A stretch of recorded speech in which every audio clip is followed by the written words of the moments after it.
Wankawan TV1.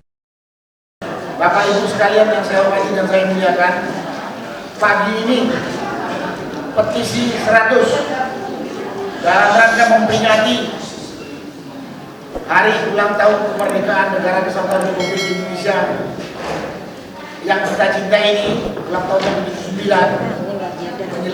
menyelenggarakan silaturahmi dengan para tokoh, baik tokoh agama, tokoh akademisi, tokoh partai, para emak-emak aktivis sekalian, yang mungkin ada juga yang tidak saya sebutkan satu persatu. Petisi 100 tetap konsisten memberikan koreksi dalam berkehidupan bernegara yang sesuai dengan konstitusi. Dan sampai hari ini petisi 100 masih konsisten menuntut pemakzulan terhadap Joko Widodo. Karena kita tahu 2 periode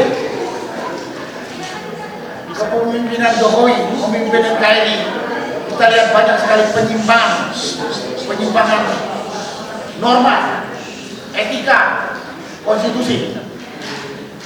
Yang kita lihat pada saat ini, pada akhir-akhir era dia berkuasa, bukan makin baik kehidupan kita berbangsa, makin hancur lebur, istilah paling gampang. Karena itu petisi 100 konsisten menuntut untuk tangkap dan adil, terutama habis pemilu ini. Yang namanya politik dinasti yang dia bangun luar biasa, membuat kehancuran kehidupan berdemokrasi bangsa kita yang katanya negara demokrasi. Yang kalau kita diam saja, kasihan mungkin generasi setelah kita ini. Saya tidak tahu akan mau dibawa kemana negara Kesatuan Republik Indonesia yang telah didirikan, diperjuangkan oleh founding fathers negeri kita dengan begitu berat, dengan pengorbanan jiwa, raga, darah, air mata, penderitaan. Sekarang negeri ini kayak milik Jokowi dan keluarganya saja. Betul. Betul. Dan kroni-kroninya yang sedang menikmati. Saya heran juga di dalam kelompoknya Jokowi ini, profesor, doktor, ulama, para jenderal, kemana? Otaknya berkumpul. Dia punya hati dan pikiran terhadap apa yang terjadi saat ini, termasuk institusi-institusi yang katanya adalah aparat negara menjadi aparat pemerintah. TNI itu Tentara Nasional Indonesia, bukan Tentara Nasionalnya pemerintah. Polri itu polisinya Republik Indonesia, bukan polisinya pemerintah. Tapi apa yang dilakukan pemerintah, menyimpang kayak pun diam semua ini institusi. Betul. Apalagi DPR. Katanya dia ini yang bertanggung jawab untuk melakukan check and balances terhadap kehidupan bernegara. Tapi apa yang dilakukan oleh pemerintah, diam saja. Yudikatif, semua jadi pesuruh. Jadi kalau nangkap misalnya siapa gitu, dia harus dihukum. Salah atau benar, dihukum. Yang paling gampang contohnya Habib Rizik. Saya sampai sekarang tuh nggak tahu apa dosanya dia dihukum sekian lama gitu. Dan banyak yang lain, ada Gus Nur, ada siapa lagi, Bambang Tri, mana dosanya nggak tahu, saya tahu Polis. Itulah kondisi kita saat ini. Mudah-mudahan pertemuan hari ini yang diselenggarakan oleh petisi 100 dan mengundang banyak tokoh tadi bisa menyampaikan masukan untuk kita melanjutkan perjuangan ke depan yang intinya sebenarnya kalau petisi 100 tangkap adili Jokowi karena sudah terlalu parah dia perusahaan negara kesatuan Republik sudah kita ini. Itulah yang bisa saya sampaikan, dan acara nanti selanjutnya akan diatur oleh moderator, mungkin sudah diatur siapa yang akan bicara dan sebagainya. Dan pada kesempatan ini juga saya sebagai tuan rumah menyampaikan permohonan maaf dengan keterbatasan, dan ya keterbatasan maupun ya keterbatasan mana ya, keterbatasan fasilitas, tempat dan lain sebagainya. Inilah yang bisa kita selenggarakan, tapi niat kami adalah bersilaturahmi dan mendapatkan masukan dari bapak-bapak tokoh yang kami pegang. Terima kasih. Wassalamualaikum warahmatullahi wabarakatuh.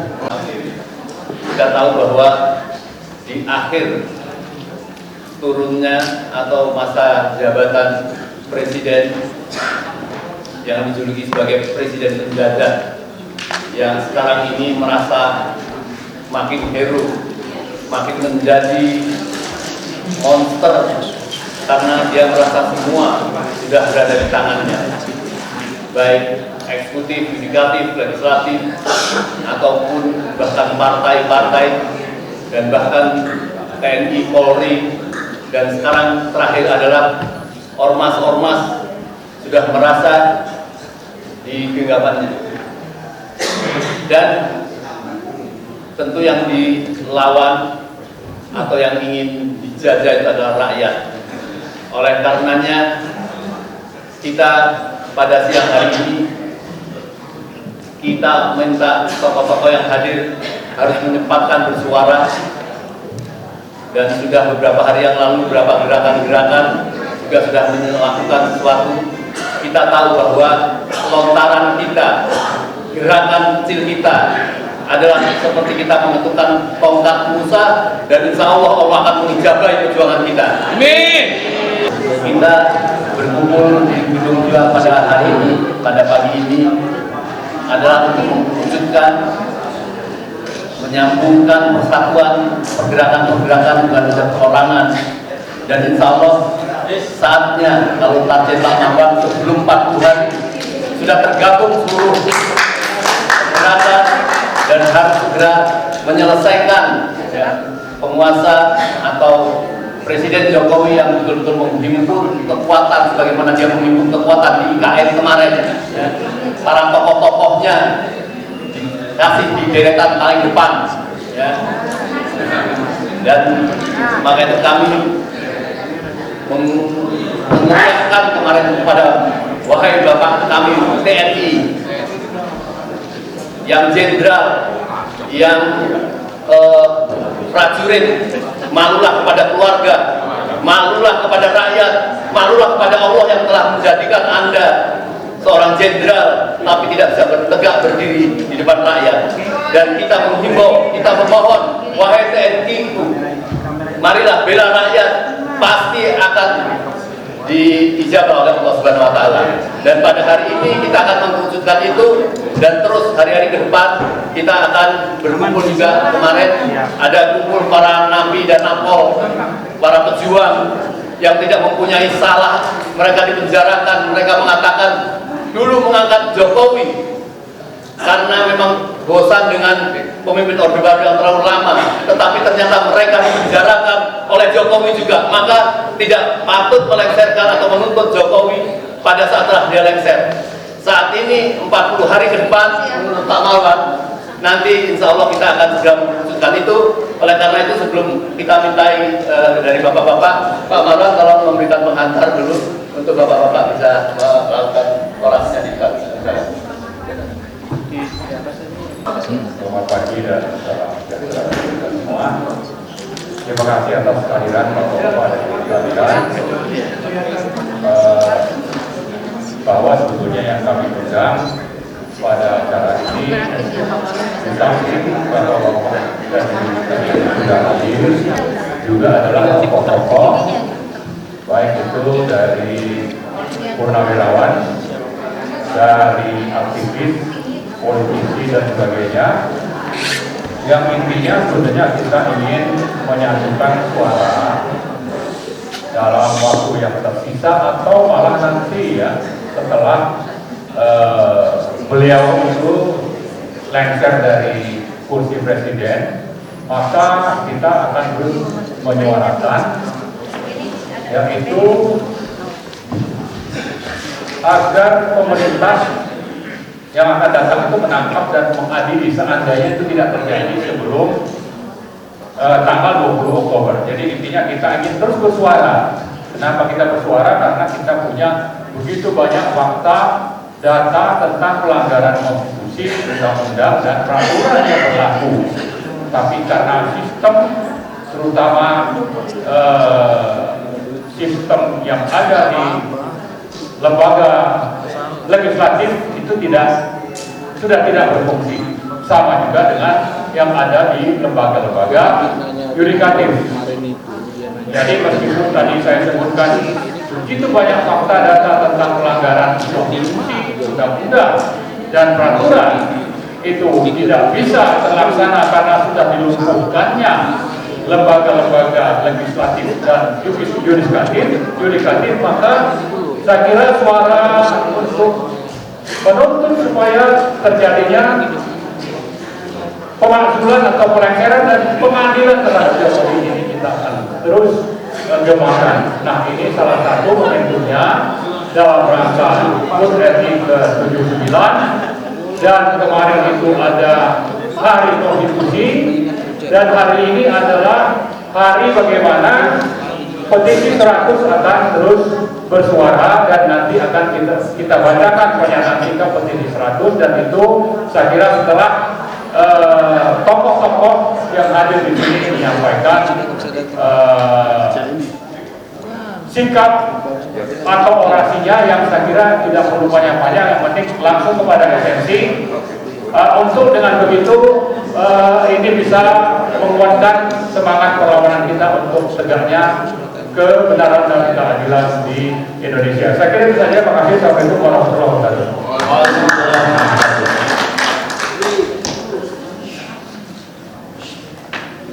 Kita yang ada di depan ini insya Allah kecuali mewakili gerakan dan adalah senior semua. Jadi siapapun nanti yang akan dahulu untuk menyampaikan ke depan, ya, menyampaikan orasinya, ini bukan berdasarkan satu urutan senioritas, kita senior semua, ya. Dan kami mohon maaf karena supaya jalannya urutan. Kami mohonkan untuk bicara paling 2 menit atau 3 menit. Nanti kita bisa sambung pada saat sesi tanya jawab. Tetapi di depan ini, sekarang ini kita mohonkan 2 atau 3 menit dulu. Pertama kami mohon senior kita dari Bandung, ya, dari Jawa Barat, Bapak Dindi Nolani, kami mohon untuk membuka awal orasinya. Kami silakan Pak Dindi.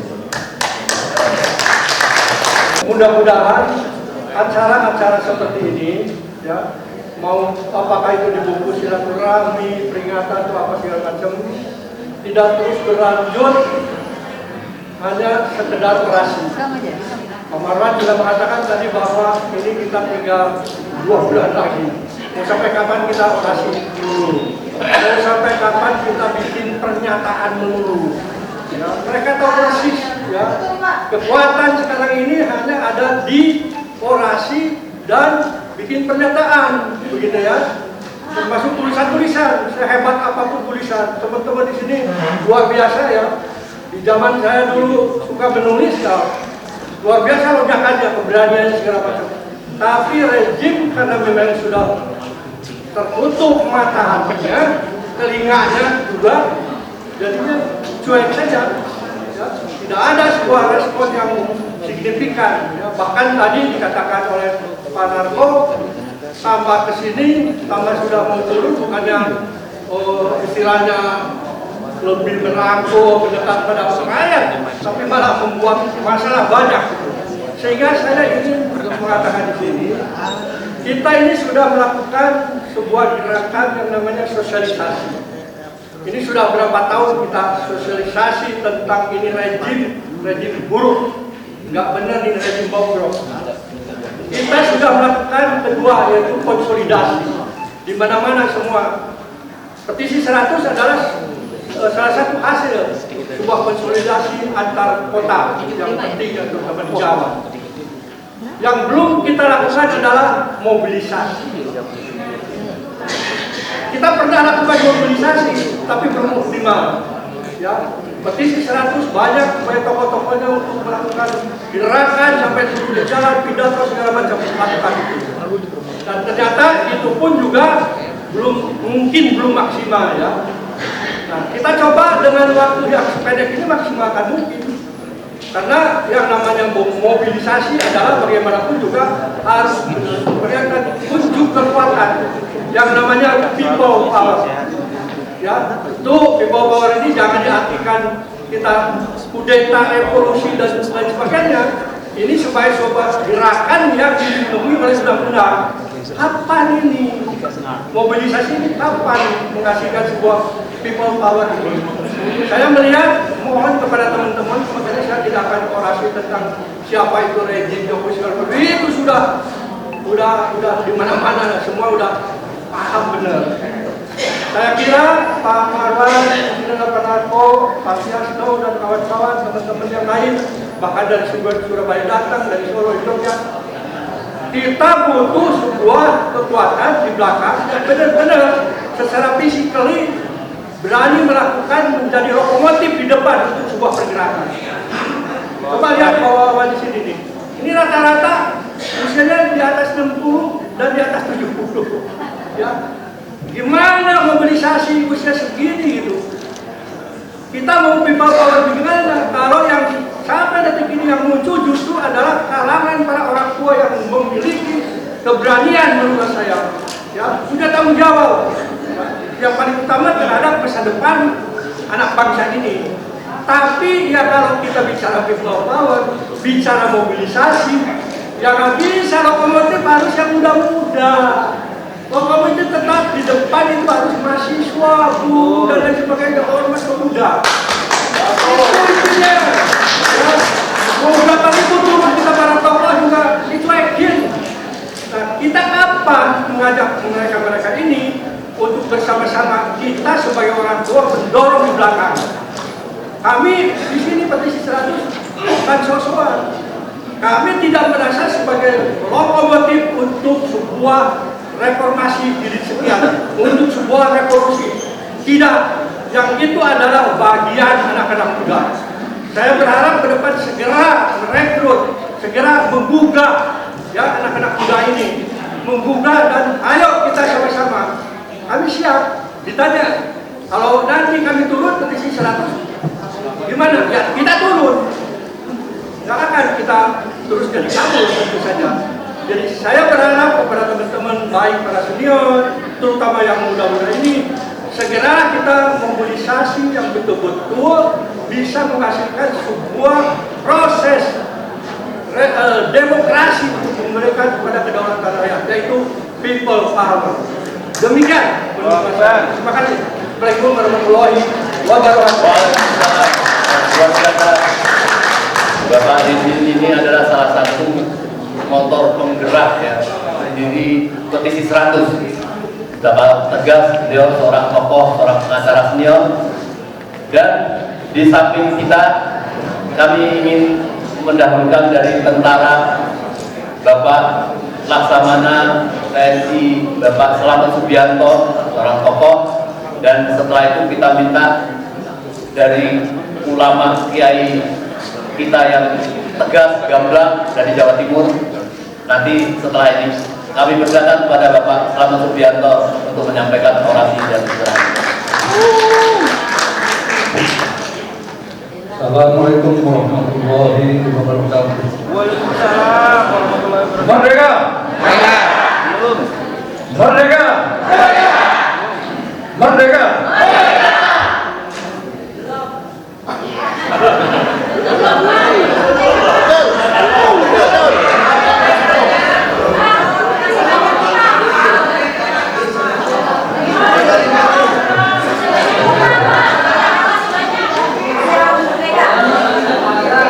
Bapak Ibu sekalian yang saya hormati dan kami minta, disampaikan tadi bahwa kita sudah berumur 60 dan di atas 70, masih mencoba bersemangat karena melihat situasi kondisi negeri ini tidak baik-baik saja. Yang jelas sedang menuju kehancuran. Oleh karena itu diperlukan seluruh rakyat Indonesia untuk bersatu padu menyelamatkan negeri yang kita cintai. Kesadaran diharapkan segera muncul di masing-masing anak bangsa sehingga bangkit bersatu menyelamatkan negeri. Saya sebagai purnawirawan TNI, saya menghimbau pada prajurit yang masih aktif maupun yang sudah purna, ingat sabta margamu dan sumpah prajurit ini. Kamu semua adalah kadernya negara. Kamu harus tegak lurus kepada bangsa dan negara, bukan kepada pemerintah. Apakah kamu tidak merasa saat ini negeri ini sedang dalam keadaan kacau balau? Oleh karena itu saya minta baik yang aktif maupun yang sudah purna bangkit, bangun bersama rakyat. Kita robohkan rezim ini untuk kita tata ulang berdasarkan Pancasila, karena Pancasila adalah nilai-nilai kita, nilai yang lahir dari interaksi ruang dan waktu. Saya minta kepada diri sekalian mulailah menjahit kekuatan-kekuatan yang ada dan siap mobilisasi untuk merobohkan rezim yang tidak benar. Kita lakukan ini bukan untuk kepentingan hidup berarti, tapi kepentingan anak cucu kita. Itu yang harus kita pikirkan. Nah, oleh karena itu pada peringatan kali ini, peringatan 17 Agustus 1945, sekaligus peringatan untuk seluruh anak bangsa bahwa bangsa ini merdeka karena perjuangan para pahlawan bangsa. Banyak permasalahan yang timbul sekarang dan itu tidak bisa diselesaikan oleh satu orang. Tapi seluruh anak bangsa harus siap untuk berkorban menyelesaikan permasalahan bangsa ini. Yang bisa menyelesaikan permasalahan bangsa adalah bangsa itu sendiri, bukan orang lain. Ya. Saya yakin. Saya kira itu yang perlu saya sampaikan. Saya mengimbau pada prajurit yang masih aktif dan purnawirawan untuk kembali melihat sabta marga dan sumpah prajurit. Kamu semua adalah bentengnya bangsa Indonesia.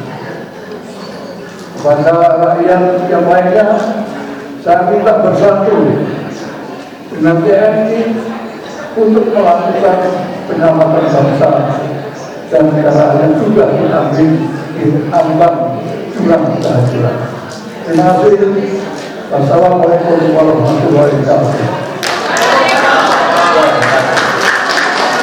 Ini sebuah fatwa dari senior.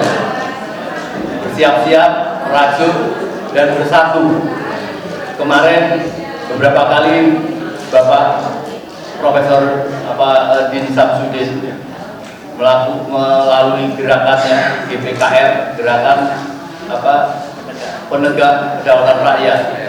Kita tahu selama ini terkenal dengan gerakan moral, tetapi 2 hari ini kita dengar beliau mencanangkan TSJ, tangkap, seret, dan jebloskan. Itu seorang Pak Din Samsudin yang begitu lembut ya, sudah seperti itu. Jadi saya kira kita semua satu kata. Dan ada seorang kiai luar biasa yang hadir pada hari ini, yang kita biasanya hanya kenal melalui sosmed dan sebagainya. Kiai Haji Bapak Andri Kurnia dari Malang. Kami mohonkan untuk memberikan pencerahan ya Pak.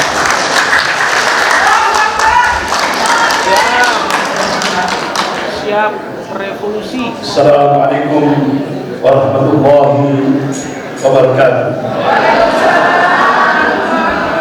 Alhamdulillah wassalatu wassalamu ala rasulillah wa ala alihi wa ashabihi ajma'in wa ba'd.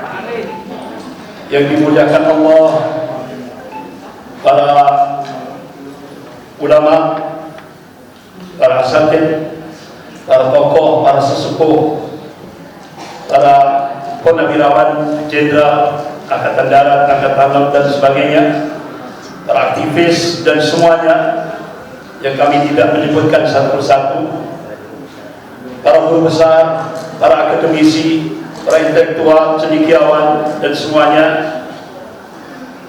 Apa yang diungkap oleh Abu Hamid Al-Ghazali sepertinya sudah muncul di Indonesia. Kata beliau, rusaknya umat karena rusaknya penguasa, dan rusaknya penguasa karena rusaknya ulama, dan rusaknya ulama karena hukum dunia, cinta terhadap dunia, terlalu cinta terhadap dunia. Oleh karena itu, Rasulullah SAW memberikan warning kepada umatnya, manakala kita cuek masa bodoh terhadap problem yang sudah terjadi terhadap bangsa dan negara kita. Rasulullah mengingatkan, qala Rasulullah SAW, inna Allah yaqul lakum muru bil ma'ruf wa nahawna 'anil munkar qabla an fala ujibu lakum wa tas'aluni fa'ala u'tikum bi fa'lan syurukum.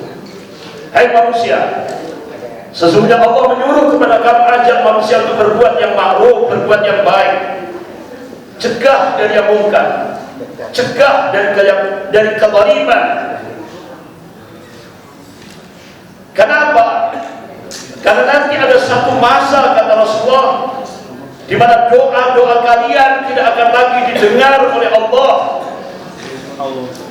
Permohonan kalian tidak akan direspon oleh Allah. Itu akan terjadi bukan lantaran kalian meninggalkan sholat, bukan lantaran kalian meninggalkan puasa. Itu terjadi manakala kalian meninggalkan posisi duniawi kalian, yaitu sebagai pengemban amar ma'ruf nahi munkar. Jadi kalau kita sudah cuek masa bodoh terhadap problem bangsa dan negara ini, doa-doa kita sudah tidak akan lagi didengar oleh Allah. Permohonan kita tidak akan lagi direspon oleh Allah. Apalagi kita sudah dengar hasil riset dari dua pakar intelijen dunia, pakar strategi perang dunia, Peter Weyl dan August Cole. Dia sudah memprediksi hasil risetnya.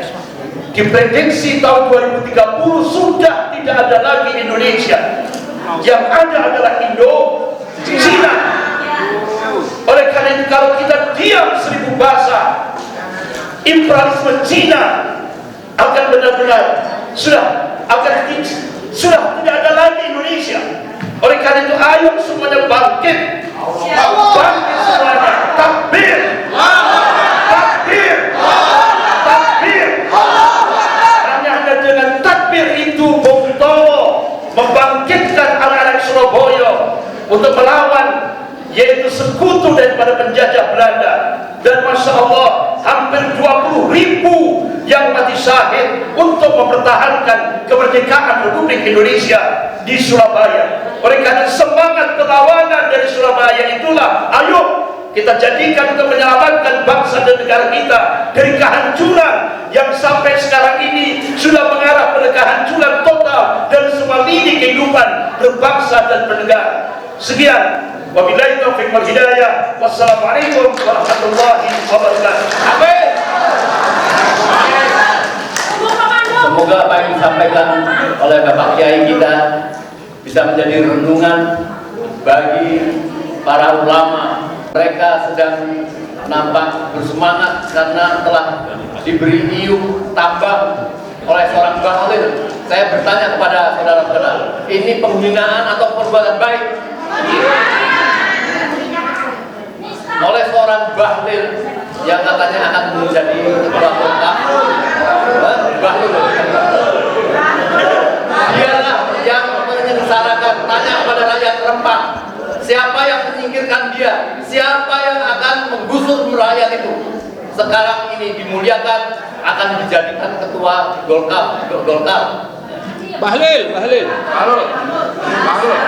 Oleh karenanya, semoga apa yang disampaikan Pak Kiai Andre ini menjadi peringatan bagi kita, supaya ormas-ormas itu didirikan atas dasar wa takum minkum ummatu yad'una ilal khair wa ya'muruna bil ma'ruf wa yanhauna 'anil munkar. Jadi tidak ada sekarang keberanian, nampaknya ormas-ormas itu mengingatkan pada pemimpin yang zalim. Padahal jihad yang terbesar adalah mengingatkan pemimpin yang zalim di depan penguasa yang zalim. Insya Allah ini menjadi peringatan. Marilah kita bersama-sama, kita semua, rakyat semua yang akan mengatur, bukan kepada rezim yang semuanya terlibat dalam kejahatan ini. Kami mohon berikutnya ada seorang purnawira Pak Dirjen, tapi masih kelihatan nampak muda, Bapak Purnawira Hidayat Purnomo. Kami persilakan untuk menyampaikan.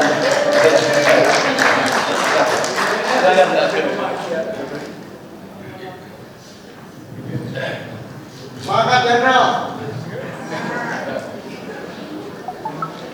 Assalamualaikum warahmatullahi taala wabarakatuh.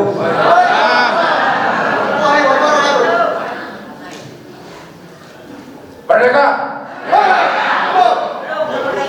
Saya tanya, ini aja nyeletuk. Bilang merdeka belum katanya. Saya menambahkan saja apa yang disampaikan oleh pembicara sebelum saya. Yang pasti adalah negara ini, republik ini berdiri, yang urus ada namanya pemerintah. Pemerintah itu petugasnya rakyat, bukan rakyat yang mengabdi kepada pemerintah. Apa yang terjadi saat sekarang, sepertinya pemerintah lupa bahwa beliau-beliau yang duduk, bapak-bapak itu yang duduk di sana tidak mampu untuk melaksanakan perintah rakyat. Contoh soal pembangunan itu yang baik adalah bagaimana keinginan rakyat, bagaimana keinginan pemerintah, maka ketemunya di tengah, sehingga pembangunan yang dilakukan itu dirasakan oleh rakyat. Yang kedua, pembangunan itu ada dua, pembangunan material dan imaterial. Selama ini pemerintahan yang ada, Pak Jokowi ini sekarang lebih cenderung kepada pembangunan hanya material, imaterialnya tidak terbangun. Contoh soal, setiap pembangunan rakyat dirasakan menjadi susah, bukan rakyat menjadi baik. Sehingga dengan demikian rakyat tidak merasa memiliki pemerintahan yang ada. Inilah yang kita khawatirkan semua. Pada akhirnya nanti kita kehilangan rasa memiliki negeri ini. Selanjutnya, di mata hukum, siapapun orang itu, setiap warga negara harus diperlakukan yang adil. Tidak ada perkecualian. Yang bersalah tetap bersalah, yang benar tetap benar. Tetapi apa yang kita rasakan sekarang, rasa-rasanya hukum itu tajam ke bawah, tumpul ke sehingga kadang-kadang ibu-ibu hanya mencuri mangga, mencuri dan sebagainya hanya untuk kebutuhan makan, harus masuk ke kerangkengan. Tapi yang triliun-triliunan hidupnya enak-enak saja. Baik, segala sesuatu yang dilakukan oleh siapapun pejabat itu, maka rakyat berhak untuk menuntut. Siapapun orang itu, dari presiden sampai kepada lurah. Oleh karenanya, setelah selesai Bapak Jokowi ini menjadi presiden, maka Bapak Jokowi harus mempertanggungjawabkan selama 10 tahun memimpin. Kalau ternyata kata hukum itu salah, maka kewajiban hukum memutuskan yang benar. Tidak ada perkecualian. Itu yang kita harapkan. Terakhir dari saya, negeri ini punya kita. Kita bukan penumpang di negeri ini. Negeri ini merdeka karena perjuangan genangan darah oleh orang-orang tua kita. Jangan orang-orang lain yang menikmati negeri kita. Setuju? Baik. Baik, hanya siap-siap iya-iya, bukan hanya di ruangan ini. Mari kita sama-sama lihat di lapangan. Betul-betul enggak kita mampu mengamankan negeri ini, mampu mempertahankan republik ini untuk tidak diakui, tidak diambil oleh orang lain. Betul? Assalamualaikum warahmatullahi wabarakatuh. Ada seorang intelektual kita hadir di tengah-tengah kita, Bapak Leoni Lydia. Ibu Leoni Lydia. Kami persilakan dan kami ingatkan kepada semua orator, kami minta untuk cukup 2 atau 3 menit saja, karena di bawah tidak muat untuk naik, masih banyak tokoh yang mungkin nanti kita tetap kasih waktu 2 menit. Kami persilakan kepada Ibu Leoni. Ini. Oh, ada sono sudah ya Bang. Assalamualaikum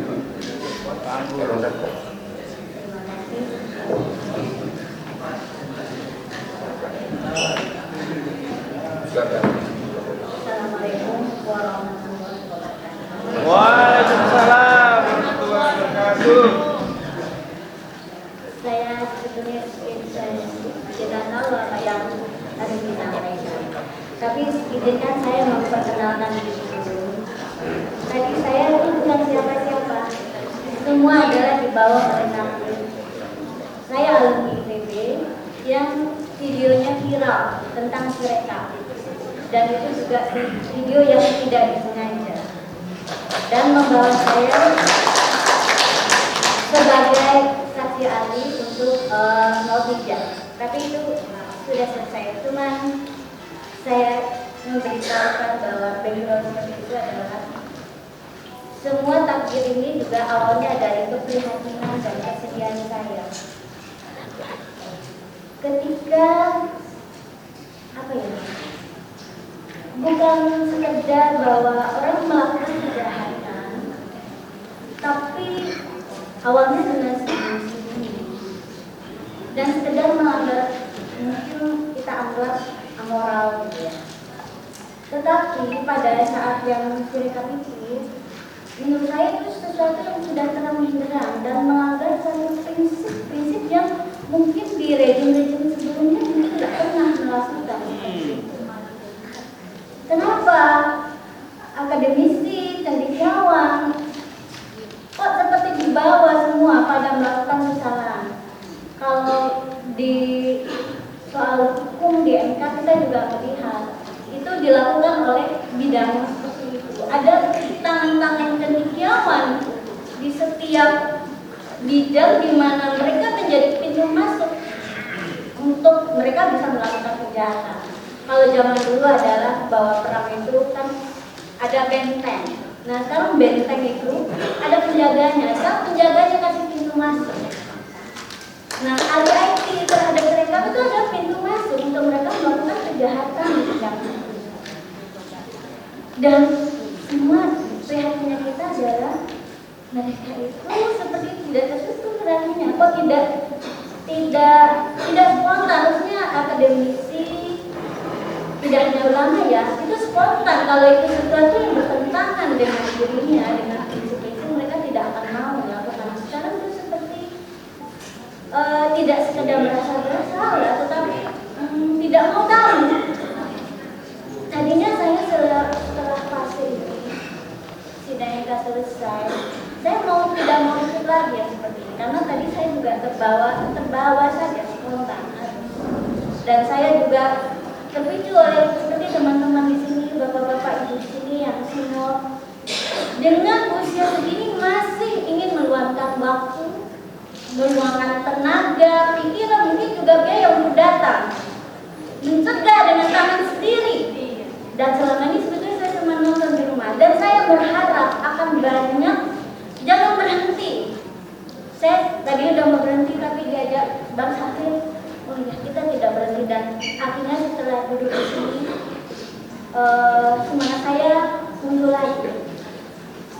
Dan itu yang kita mencegah sesuatu kemungkaran yang sudah dilakukan dengan semena-mena dan terang-terangan. Kita harap penjaga demokrasi, legislatif, yudikatif, kita berdoa pada Allah, semoga Allah menyentuh nurani mereka. Kenapa?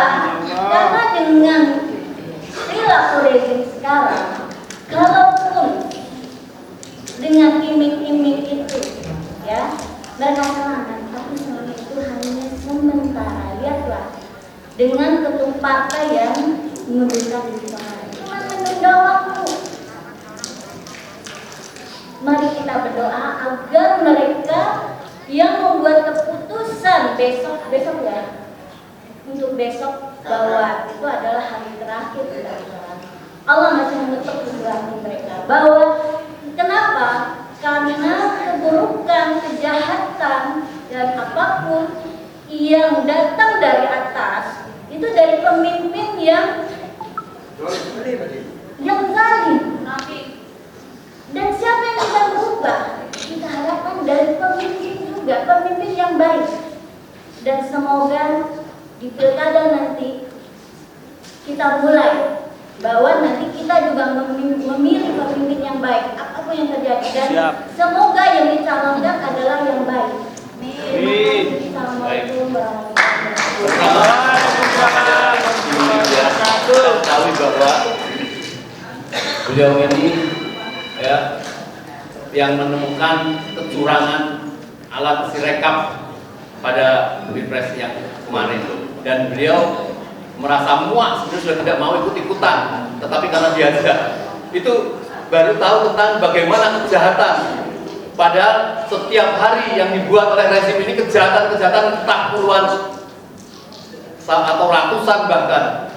Kita tidak tahu apakah kejadian di Bangladesh itu sang presiden mempunyai kesalahan yang banyak, mungkin hanya 1, 2, 3, 4. Nah, ada satu orang tokoh kita yang tangannya selalu bergetar kalau menyebut Jokowi, yaitu Bapak Taufik Baudin. Dia meyakini sekali bahwa ini betul-betul PKI. Dibuktikan kemarin itu bagaimana mungkin membuat peraturan paskibraka tidak boleh pakai jilbab. Bersama dengan itu mempermudah atau memfasilitasi membuat alat kontrasepsi atau kondom untuk remaja. Ini sudah jelas anti agama. Tentu beliau akan berkata apa, silakan kepada Bapak Taufik Baudin. Siap. Terima kasih. Assalamualaikum warahmatullahi wabarakatuh. Nah, yang saya ingin sampaikan adalah kebanyakan dari kita berpikir kalau kita adu lari dan kalah, waktu ditanya kenapa kalah, kita nyautnya habis dia larinya kenceng banget sih. Jadi yang salah orang lain. Ya tapi kenapa dia bisa kenceng, kamu nggak bisa kenceng? Bapaknya kan pelari gitu, nggak bisa bukan dulu. Yang kedua, kalau belum kebentur, belum bereaksi. Jokowi bikin gini nggak mendadak, udah lama persiapan. Kita anteng-anteng aja, merasa tidak ada masalah, baru beraksi kalau sudah kayak sekarang. Mentalitas. Kalau dari ilmu yang saya belajar, ini namanya level kualitas berpikirnya level 3 dari 8. 3 itu orang baru bereaksi kalau betul, cuman melihat apa yang kelihatan. Anda baru kerja kalau hasil kerjanya fisik kelihatan. Kalau Anda kerjanya nggak kelihatan, membangun yang tidak kelihatan, tangible, Anda nggak dianggap. Cek. Sekarang saya tanya, saya ngomong ini semuanya permainan PKI gaya baru dengan riset. Ada nggak yang, oh ini demokrasi, oligarki? Kenapa belum kebentuk? Purnawirawan TNI dan TNI aktif yang bilang PKI sama. Yang lain, demokrasi, oligarki. Nggak nyangka karena belum kebentuk. Mau sampai kapan? Mau berubah nggak main pola cara berpikir kita? Tolonglah dibangun berpikir antisipasi, jangan menunggu. Kalau sudah nunggu kebentur, orang yang membentur mereka sudah jauh. Jadi jangan nyalakan orang lain kalau kita kalah. Kita kalah karena kita bego. Kenapa kalah? Karena kita membuat lawan kita bisa membuat lawan kita jadi menang. Tapi kita nyalakan orang lain. Jadi pertanyaannya sampai kapan? Nunggu bereaksi. Saya kembali mengatakan, sampai sekarang belum ada kesepakatan secara nasional bahwa apa sih sumber masalah. Kalau kita mengatasi tantangan pada simptoma, itu namanya reaktif. Selesaikan satu, muncul lagi satu. Dan kita memang mental yang tadi juga mental instan. Instan itu ada apa? Reaksi, langsung berasa berhasil. Nggak mungkin kok nggak berasa selesai. Dan kalau menyelesaikan masalah pada sumbernya, yang kelihatan dan butuh waktu tidak bisa instan. Padahal kalau tidak instan, mental kita kebayang apa? Wah itu nggak kerja, nggak bereaksi. Ini lepas dari jenjang pendidikan akademik. Mau baca risetnya saya siapkan. Kami undang Ibu Wati Salam dari Aspirasi.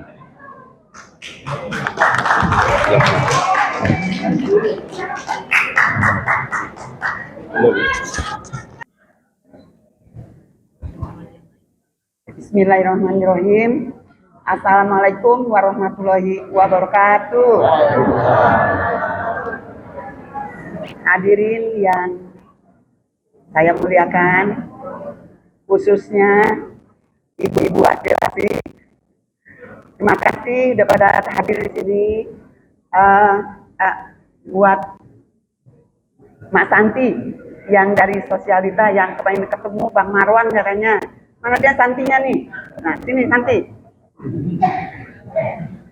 Begitu ingin kenalnya dengan Bang Marwan, Bang Safri Sofyan, Ibu Sosialita kita ini. Saya perkenalkan Santi dari Aspirasi. Santi.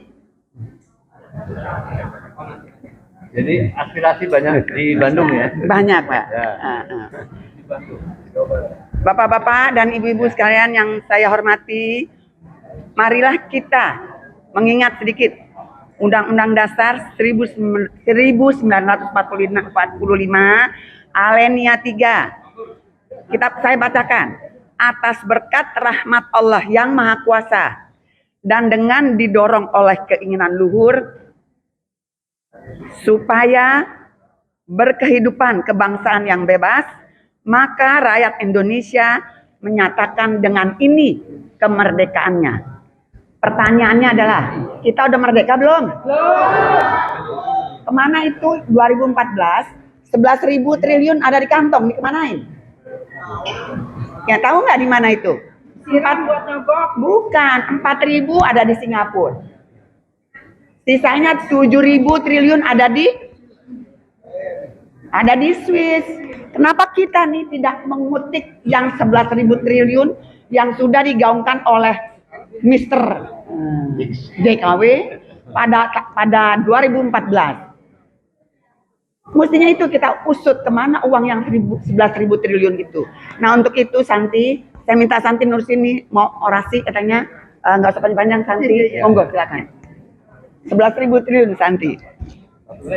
Barakallah, terima kasih kakakku tersayang. Assalamualaikum warahmatullahi wabarakatuh. Waalaikumsalam warahmatullahi wabarakatuh. Saya bisa bertemu para jenderal dan guru saya Ustaz Andri Kurniawan. Masya Allah. Biasa menggaungkan kemerdekaan bagi Islam dan bagi Indonesia. Masya Allah. Boleh saya kutip sedikit walaupun dikasih cuma semenit? Quran surat Asy-Syu'ara ayat 42, sesungguhnya dosa itu atas orang-orang yang berbuat zalim kepada manusia dan melampaui batas di muka bumi tanpa hak mereka. Mereka itu akan mendapatkan azab yang pedih. Sekarang semua jenderal yang saya ketemuin hari ini, saya lihat belum ada langkah konkret. Baru petisi menuju petisi menuju petisi. Kita mama udah gatal pengen turun. Allahu Akbar. Pengen bakar istana, rumputnya aja dulu. Sekarang kita di jalan ada strobo, kita harus minggir. Padahal kita bayar pajak. Di era Soeharto dan SBY, strobo nggak ada. Hanya itu adalah bukti bahwa kita sudah dikuasai dari hulu ke hilir. Mau nunggu sampai kapan? Baru petisi para jenderal punya kekuatan, punya bedil. Kenapa nggak pakai sniper? Pakai sniper. Dan kita lawan dengan anak belimbing yang suka pakai gelek. Kenapa kita kalah? Ada 1.000 ilmuwan, ada profesor, ada jenderal, ada 100 jenderal di sini. Jangan kalah sama anak-anak. Kita sama-sama. Kalau dia adalah guru saya, Ustaz Andri Kurniawan guru saya. Saya adalah seorang pengusaha yang punya banyak foto sama Jokowi. Tapi saya tahu dia tidak berbuat baik untuk rakyatnya. Dia hanya berbuat baik untuk keluarganya. Ayo kita bergerak. Kalau tidak anak cucu kita nanti dikuasai Indochina. Takbir. Takbir. Terima kasih Bapak.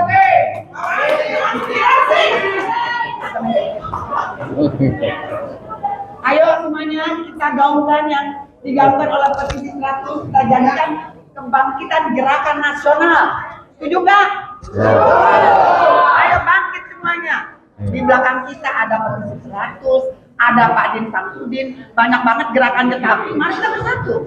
Kita geruduk, glodok, nomor 1 glodok negara itu. Oke, glodok negara. Baik. Ya kita yakin ya. Saya menyesal juga ngasih 1 menit tadi dengan ibu tadi ya. Saya yakin kalau keadaannya seperti ini tidak mungkin akan ada Belanda bisa masuk lagi ke Indonesia. Tetapi elit-elit kita ternyata dengan masuknya pemimpin yang sangat hina ini pada diem semua. Ya. Partai yang katanya sudah berumur 50 tahun diketekin begitu aja. Mana tokoh-tokoh Golkar? Ada jadi ayam sayur. Ada Bapak Abi mewakili dari alumni perguruan tinggi seluruh Indonesia. Kami kasih waktu 2 menit. Ya sepertikan. Baik. Gimana? Kalau dibaca ini. Assalamualaikum warahmatullahi wabarakatuh. Merdeka! Merdeka! Merdeka! Merdeka! Merdeka! Yang pasti belum merdeka. Yang pasti belum merdeka kan? Baik, saya hanya dikasih waktu 2 menit. Ya, saya mau efektif sekali. Kita katanya merdeka 79 tahun, betul? Katanya merdeka. Tapi 350 tahun kita dijajah oleh bangsa kolonial, betul? Dan 190 tahun negara kita dijadaikan, betul? Oleh siapa? Oleh siapa? Oleh Jokowi. Saya Bapak Ibu sekalian, hari ini sengaja saya pakai kaos seperti ini. Baca dong, baca. Kalau ada yang bisa lihat, kita selama ini mengenal yang namanya trias politika, betul? Tapi kaos ini saya memakai trias koruptika. Siapa yang korup? Yang pertama, legislatif, betul? Bagaimana mungkin legislatif atau partai-partai bangsa ini diperlakukan oleh Jokowi seperti ini? Apakah kita setuju? Ini karena kenapa? Karena legislatif kita adalah dips, maling, betul? Itu yang pertama. Yang kedua, eksekutif kita, rejim Jokowi sekarang ini, apa yang sudah dibuat selama 10 tahun ini? Padahal bangsa ini, Bapak Ibu sekalian, tujuannya adalah mencerdaskan kehidupan bangsa, memajukan kesejahteraan umum, kemudian melindungi segenap bangsa, tumpah darah, dan yang terakhir adalah ikut ketertiban dunia. Nah, apa yang dilakukan? Apakah selama ini bangsa kita disejahterakan? Semua pembangunan infrastruktur yang dilakukan sangat ugal-ugalan. Betul? Betul apa betul? Oleh karena itu, Bapak Ibu sekalian, saya tidak mau berpanjang lebar.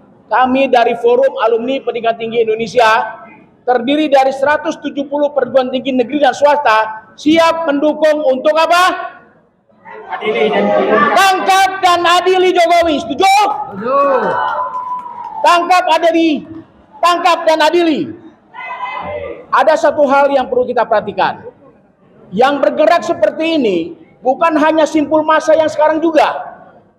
Masih banyak simpul-simpul massa di lain. Mari kita bersatu. Mari kita bersatu padu. Kemarin saya hadir dalam silaturahmi petisi 100. Tujuannya sama. Tangkap dan adili Jokowi. Setuju? Setuju. Terima kasih. Wabillahi taufiq wal hidayah. Wassalamualaikum warahmatullahi wabarakatuh. Waktunya sempit.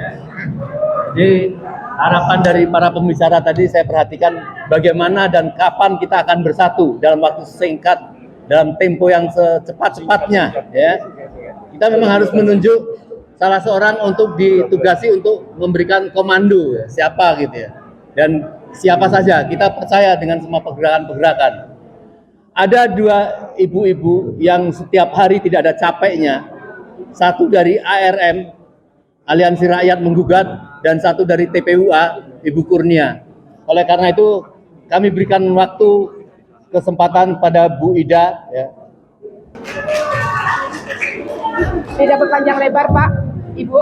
Kita tidak akan berpanjang lebar dari diskusi ke diskusi, dari deklarasi ke deklarasi, dari himbauan ke himbauan, tapi tidak pernah ada perubahan. Oleh karena itu, saat ini kita coba geruduk semua istana. Canangkan, agendakan itu, kita emak-emak siap. Karena apa? Karena PP 28 2024 sudah cukup menjadi alasan kita untuk menghadang istana. Orang tua, ibu, bapak, tujuannya adalah anak-anak kita hebat, anak-anak kita solehah, anak-anak kita ada mandiri dan bisa bermartabat, menjadi pemilik negeri, bukan menjadi kacung. Dan ini sudah dinodai oleh seorang Joko Widodo. Jokowi dengan PP 28 2024 sudah menghancurkan moral dan itikat baik dari negeri ini. Oke, saya tidak berpanjang lebar. PP 28 2024 sudah menjadi cukup untuk menghancurkan istana yang kata Jokowi adalah istana kolonial. Penghinaan untuk istana negara kita, penghinaan untuk istana merdeka kita. Jangan dikasih toleransi.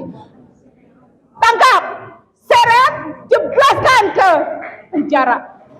Salah satu harusnya, seharusnya Jokowi sudah dipenjarakan agar menjadi efek jera untuk berikutnya. salah satu-satunya mantan presiden yang akan dipenjarakan oleh rakyat. Assalamualaikum warahmatullahi wabarakatuh. Waalaikumsalam. Terima kasih Bunda. Kami tahan dulu Bu Kurnia. Ada pengacara dari TPUA, 2 orang, Bapak Juju dan ada Bapak Azam Khan. Kami berikan waktu pada Bapak Azam Khan ya untuk orasi 2 menit.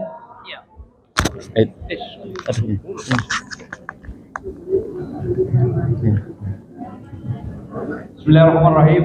Assalamualaikum warahmatullahi wabarakatuh. Saya akan mencoba untuk menyederhanakan, karena mulai tadi yang dibicarakan adalah figur orang kurus yang beratur.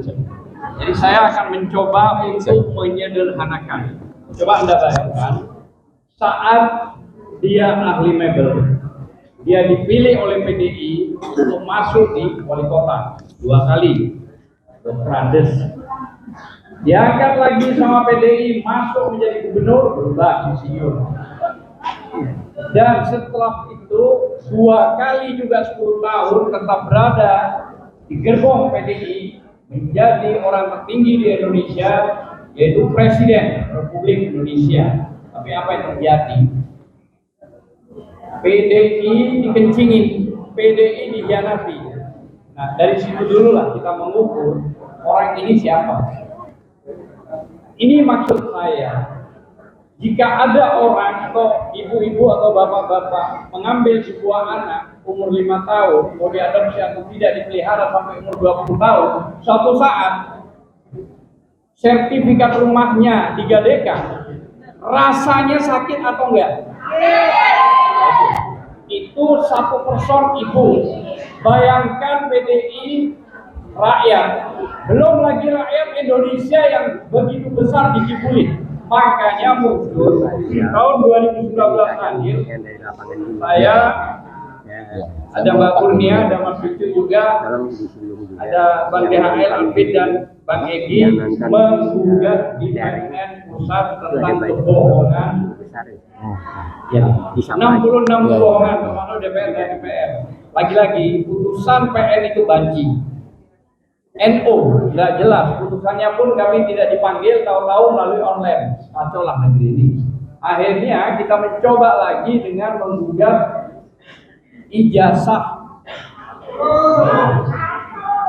Lagi-lagi kami dihadapkan kepada katanya pengacara paling top di Indonesia, Profesor Utu Hasibuan. Kami padahal meminta di dalam sidang, waktu itu kami hadir semua ini, bertiga yang hadir, sederhana, putusan untuk sidang itu sederhana dan cepat. Artinya bawa saja deh jasa itu, tunjukin, udah case close. Tidak ada, diputus juga NO. Artinya tidak diterima. Ini fakta bahwa saya menganggap 282 juta jiwa di Indonesia ini murni dibohongin. Yang terakhir saya katakan, ada pesan yang sangat cantik ini, tapi juga tajam, dahsyat dan buruk. Coba Anda bayangkan, di IKN kemarin yang hadir duduk di VVIP itu adalah naga 9, cacing 9. Para jenderal dipantatin. Cacing 9. Para jenderal yang aktif dipantatin. Ya Anda jawab sendiri deh. Malas belum mau jelasin. Saya kira itu aja. Terima kasih. Wassalamualaikum warahmatullahi wabarakatuh. Waalaikumsalam warahmatullahi wabarakatuh. Kami ucapkan terima kasih pada komentar-komentar di jaring ya. Teruslah melakukan komentar, insya Allah nanti akan kita bacakan semua ya. Dan untuk selanjutnya kami 2 orang ya, di bawah saya lihat ada dari Surabaya, Bapak Doni hadir ya. Dan ada Bu Kurnia, kami silakan Bu Kurnia untuk memberikan orasinya 2 menit. Mana Bu Kurnia? Oh sudah. Bismillahirrahmanirrahim. Ini saya sungkan sendiri ya. Ada para purnawirawan yang sangat saya hormati dan saya cintai. Ada orang-orang tua kita yang sangat kita cintai juga. Jadi kalau saya agak keras ini saya takut kupingnya jadi memekakkan telinga di suara saya. Tapi saya tanya dulu, masih mau yel-yel? Yang keras dong, masih mau yel-yel? Baik. Assalamualaikum warahmatullahi wabarakatuh. Siap-siap. Merdeka! Merdeka! Merdeka! Saya bertanya, sudah merdekakah kita? Ya, ibu-ibu sudah menjawabnya semua. Kita adalah saksi sejarah bahwa sesungguhnya kita tidak merdeka walaupun telah dimerdekakan. Bapak Ibu sekalian, Bapak Purnawirawan, tokoh-tokoh yang saya hormati, ini kesempatan karena kita masih melaksanakan perayaan HUT Kemerdekaan Republik Indonesia dan Hari Konstitusi. Ada tulisan yang sangat bagus yang tidak pernah bosan ya, dititipan dari orang tua kita, Bapak Abadi Sutoyo. Beliau mengatakan bahwa sesungguhnya kita berada pada zaman yang tidak menghargai jasa para pahlawan. Ya, dan itu benar. Padahal sesungguhnya pribumi itu sudah melakukan kontrak yang disebut dengan bonum publicum, yaitu suatu kesepakatan untuk mensejahterakan diri secara bersama-sama. Bapak Ibu sekalian, Indonesia itu pribumi ya isinya terdiri dari 3, yaitu trilogi pribumisme. 1, penegak NKRI, 2, pemilik NKRI, dan yang ketiga adalah penguasa NKRI. Pendiri NKRI kita tahu, the founding father. Kalau Bang Refli Harun bilang itu the parent father, ya, the parent founding. Jangan hanya bapak saja, tapi ibu juga berjuang. Ya, mereka lah yang sudah menegakkan Negara Kesatuan Republik Indonesia ini. Kemudian ada kita, ya, rakyat selaku pemilik daripada bangsa ini. Dan yang ketiga adalah penguasa, mereka yang diberi amanah untuk melaksanakan tugas-tugas kenegaraan sesuai dengan konstitusi. Hari ini, ketiga pribumisme itu tidak berjalan Bapak Ibu sekalian, ya. Sehingga menjadi sia-sialah apa yang diperjuangkan oleh para pahlawan itu. Di mana kita tidak menghargai pahlawan, kemudian kita pemilik ini juga disia-siakan, tetapi penguasa menjadi semakin rakus, semakin jahat, ya. Bapak Ibu sekalian, sesungguhnya tidak ada orang yang bodoh, yang ada orang yang jahat. Dan saya ingin tegas mengatakan ya, setelah saya tahan-tahan hati ini ya, karena saya ini pengacara, jadi kalau saya ngomong biasanya ada efeknya, maka dari itu hati-hati sekali, betul nggak Bang Juju, Bang Azam? Jadi kata-kata itu berimplikasi hukum. Tapi kali ini ya, saya sedang melaksanakan tugas saya untuk memberikan pendapat saya dalam hal ini. Ya, Jokowi ini jahat. Ya, kalau dia berjanji pada kampanyenya tidak akan menaikkan BBM, tidak akan impor, ya kemudian tidak akan membeli mobil murah lagi, tidak akan atau akan melaksanakan mobil-mobil nasional, ya. Kemudian apalagi banyak hal membeli Indosat kembali atau buyback Indosat, ya. Itu semua tidak dilaksanakan, tapi yang terjadi sebaliknya, ya, melakukan pembangunan dengan tidak pakai pemikiran, tidak ada AMDAL, tidak melibatkan ahli, kemudian membuat bangkrut daripada BUMN sampai dengan 68%, maka ini jahat. Betul apa tidak? Ya, tambah jahat lagi karena nepotisme, ya. Semua konstitusi bisa ditumbangkan hanya demi melanggengkan kekuasaannya. Pertanyaannya, mengapa ini mampu membuat rakyat membisu dan tidak berbicara? Jadi, kita melihat bahwa Jokowi itu melaksanakan belajar dari pengalaman. Kita ya fakta bahwa Pak Harto itu mungkin otoriter ya. Tetapi Jokowi ini lebih licik lagi daripada itu. Dia belajar dari sana sehingga dia juga otoriter pada dasarnya, hanya dia mampu membuat publik tidak mampu untuk berbicara. Artinya tidak ada protes dari publik. Jadi ini suatu yang luar biasa. Nah, Bapak Ibu sekalian, sebentar lagi kita akan punya pemimpin, ya, yaitu Bapak Prabowo Subianto, yang saya tidak memilihnya, yang saya tidak mendukungnya. Akan tetapi daripada tidak punya pemimpin, ya apa boleh buat, karena sudah dilaksanakan secara konstitusional yang tanda kutip itu, yaitu keputusan yang sen kiri belok kanan, maka apa boleh buat, silakan berkuasa. Wakilnya ini adalah orang yang tidak lain adalah anak Jokowi, hasil dari menabrak konstitusi tadi.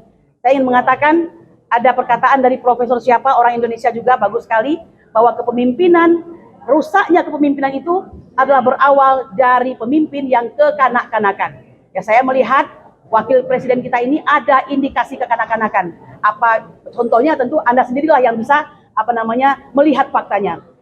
Tapi apapun itu Bapak Ibu sekalian, sebagai orang hukum yang berpraktek di bidang hukum, kami ingin menghimbau sebentar lagi ya, Jokowi harusnya sudah jadi lemdak atau bebek lumpuh atau melumpuhkan dirinya, sehingga tidak boleh lagi membuat aturan-aturan yang sekiranya bisa membuat dia memimpin Indonesia ini, meskipun faktanya dia semakin menjadi-jadi, ya. Nah, oleh karena itu kami hanya menghimbau di akhir daripada orasi saya ini bahwa semua para advokat, para praktisi hukum, lakukan semua gugatan-gugatan di seluruh Bang Azam, pengadilan negeri di seluruh Indonesia ini lakukan. Karena apa yang dilakukan Jokowi selama 10 tahun ini sesungguhnya boleh dikatakan harus dihukum melebihi daripada umurnya sendiri, ya. Nah, oleh karena itu jangan lupa kita punya banyak materi untuk bisa menjerat beliau sehingga apa yang diharapkan Pak Din Samsudin seret jebloskan itu akan terjadi. Itu saja yang bisa saya sampaikan. Kita menghargai kemerdekaan. Kita tidak ingin 2030 Indonesia tenggelam. Sebelum itu terjadi, mari kita sama-sama menjadi penyelamat NKRI. Merdeka! Assalamualaikum warahmatullahi wabarakatuh. Kita tentu ingin mendengar sedikit kabar ya dari Surabaya dan Jogja. Ada Pak Kiai walaupun tadi sudah berdoa. Dan juga ada satu tamu kita dari, saya lupa nama Pak Taufik atau Pak. Nanti saya kasih waktu 2 menit. Tapi kami persilakan dulu pada Bapak Juju Purwanto, ya. Juga dari TPUA. Sebenarnya kita ingin mendengar kabar yang terakhir. Sebenarnya ijazah Jokowi seperti apa sih Pak? Kami silakan Pak Juju. Agak maju nggak?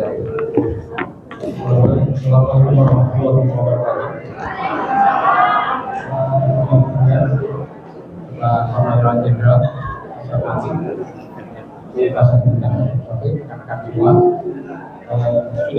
sedikit banyak disampaikan oleh rekan yang lain bahwa sedemikian hancurnya ya, rezim Jokowi ini hampir 10 tahun kurang 2 bulan saja ya, sudah menghancur leburkan, meninabubukan sistem ketatanegaraan kita di semua sektor, sosial, ekonomi, politik dan budaya. Tapi sampai detik ini kita masih belum mampu dan belum bisa berbuat apa-apa tentang soal BBM tadi. Ya. Waktu kita hanya tinggal 2 bulan. Jadi menurut kita, Alin, menurut kita kalau 2 bulan ini kita tidak bisa berbuat apa-apa tentang soal Jokowi dan menurunkannya secara konstitusional, maka habislah kesempatan kita ini menurunkan Jokowi, kecuali kalau memang rezim nanti adalah akan mengadili yang bersangkutan. Itu pun kita masih berharap. Tim yang berikutnya akan bisa mengadili.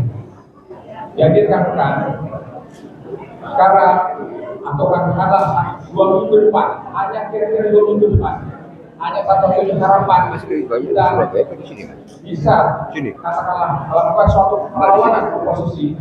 Ya seandainya pun suatu kita yaitu Bapak Anies Baswedan bisa kita usulkan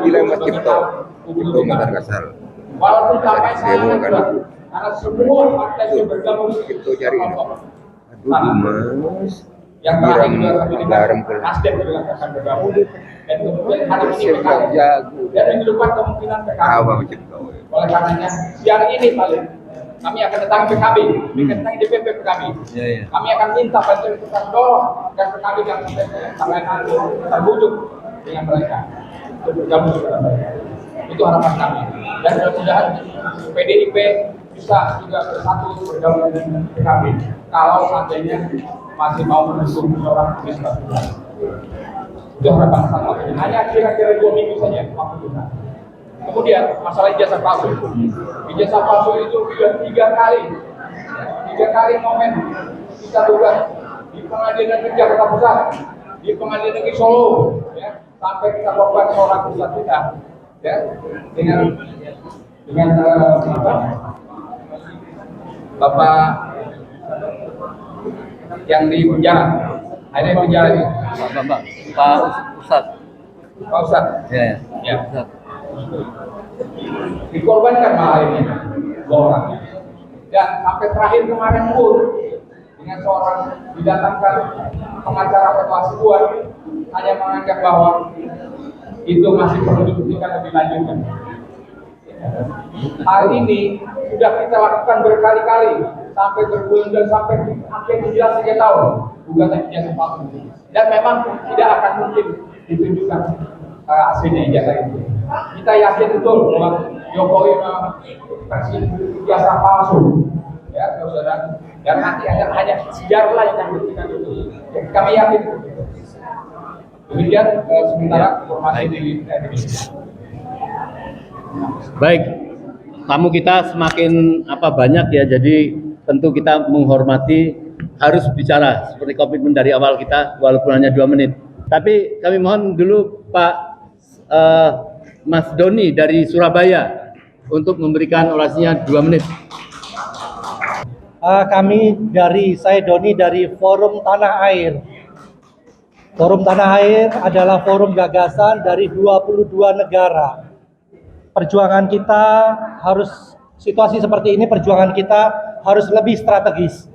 Maka saya berharap Bapak Ibu sekalian, setelah ini kita rubah strategi, kita lebih tenang, duduk melakukan pemikiran strategi, mengedukasi dan komunikasi.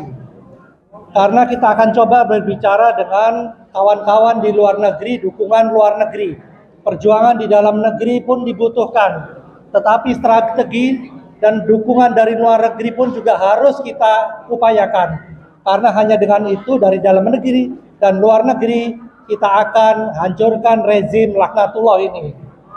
Maka dari itu kawan-kawan semua, saya berharapkan kita bisa mengatur strategi setelah pertemuan ini, menghimpun dari beberapa elemen, banyak dari beberapa elemen muda yang tidak dilibatkan. Contohnya mahasiswa, maka kita harus berdiskusi, berkomunikasi dengan cara-cara mereka, Bapak Ibu sekalian. Kami harapkan ada strategi yang dirubah, ada semacam pergelaran, semacam ada yang melakukan gerakan aksi dan ada yang melakukan gerakan pemikiran, sehingga semuanya bisa berjalan. Diutamakan setelah pelantikan, apabila pelantikan Prabowo nanti memang tidak bisa dan tetap terus meneruskan rezim ini, mari kita gedor terus. Terakhir, apabila upaya kita sudah tidak ada lagi, hanya doa, percayalah, pertolongan Allah sudah dekat. Allahu Akbar. Terima kasih. Kita tentu ingin mendengar kabar dari Jogja, dan tokoh yang hadir adalah tidak tanggung-tanggung Bapak Kiai Haji Sukri Fadoli. Kami persilakan. Setelah itu Bapak Ihsan Rafiq ya, kami mohon untuk bicara. Para filsuf dan tokoh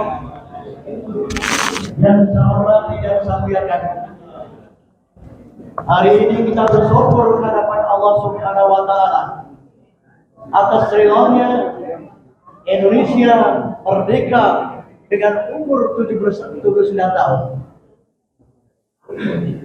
Pada saat itu lahir negara dan bangsa Indonesia ini sebagai negara Darul Ahdi Wassahadah, negara kesepakatan atas dasar yang disepakati. Apa itu? Pancasila dan Undang-Undang Dasar 45. Tetapi pada saat ini, 79 tahun kemudian, saat ini kita prihatin. Kenapa? Darul Ahdi Wassahadah yang dilahirkan oleh para pahlawan, syuhada kita, oleh Jokowi sudah diganti dengan Darul Ahdi Wassahadah. Jokowi sebagai perampok hak-hak rakyat, Jokowi sebagai perampok partai politik, Jokowi sebagai orang-orang yang betul-betul jahat kepada rakyatnya sendiri. Oleh karena itu tidak ada kata lain melawan segala bentuk kezaliman ini dengan jihad fisabilillah, amar ma'ruf nahi munkar. Melawan Jokowi itu harus kita lakukan, mulai dari tokoh-tokoh, dan jangan sendiri, anak-anak cucu kita bawa bersama-sama melawan kezaliman yang ada ini. Insya Allah dengan pertolongan Allah dalam kondisi apapun juga, maka kata Allah, wa qul ja'al haqqu wa zahaqal batil innal batila kana zahuqa. Katakanlah, yang hak, yang benar telah datang, yang batil, yang dibawa Jokowi pasti akan lenyap. Sesungguhnya yang batil itu pasti akan lenyap. Ganyang Jokowi, ganyang. Ganyang Jokowi, ganyang. Ganyang PKI, Banyak. Allahu Akbar. Allahu Akbar. Assalamualaikum warahmatullahi wabarakatuh. Waalaikumsalam warahmatullahi wabarakatuh. Sebelum ke Pak Hatta Taliwang, kami persilakan Bapak Ihsan Rafiq untuk menyampaikan 2 menit. Beliau ini kita tahu bahwa pernah melakukan satu konon katanya penelitian. Saking marahnya terhadap rezim ini, di Sumatera itu hampir beberapa provinsi mereka akan memisahkan diri dengan Indonesia. Jangan sampai terjadi. Oleh karena kita tentu bersepakat untuk segera menurunkan Jokowi. Kami silakan, Pak. Assalamualaikum warahmatullahi wabarakatuh. Satu kehormatan nih, Mas Musarin. Saya panggil ke sini. Saya Ihsan Rafiq, penulis 3 buku nasional bestseller, trilogi Jalan Baru Membangun Indonesia. Saya juga pemimpin redaksi Future Channel. Sudah bikin 107 video tentang bagaimana negara ini dibawa ke jurang kehancuran oleh rezim. Saya sudah menulis bahwa PDIP akan jadi seperti ini, bahwa Golkar ini akan diteguk sedemikian rupa. Sudah saya tayangkan di video. Tapi kita tadi melihat ibu-ibu luar biasa semangatnya. Dia sudah sampai pada kesimpulan kita berhenti diskusi, kita sekarang action plan. Kita mau ngapain setelah ini? Dan ini pertanyaan-pertanyaan yang sudah terlontar di mana-mana. Kemarin alumni UI bikin posko penyelamatan NKRI di Salemba 4, di kampus bersejarah ini. Dan sekarang kita sudah sampai kepada ini, menyongsong akhir buruk Jokowi. Tangkap! Adili Jokowi! Adili! Nah, inilah kesimpulan dari ini yang merupakan perenungan yang panjang, ya, riset yang lama dan observasi yang cukup panjang selama 10 tahun. Jadi tak bisa lagi kita berhenti di sini dengan diskusi, tapi kita harus lanjutkan kepada pembentukan sebuah dewan, ya, atau apapun namanya, Badan Penyelamat Negara Republik Indonesia. Dan ini orang-orangnya sudah ada di depan kita. Mari kita konkretkan saja. Jadikan orang-orang ini orang-orang yang akan membentuk sebuah badan itu dengan cukup orang-orangnya ini saja, tidak perlu ditambah. Wassalamualaikum warahmatullahi wabarakatuh. Luar biasa. Takbir.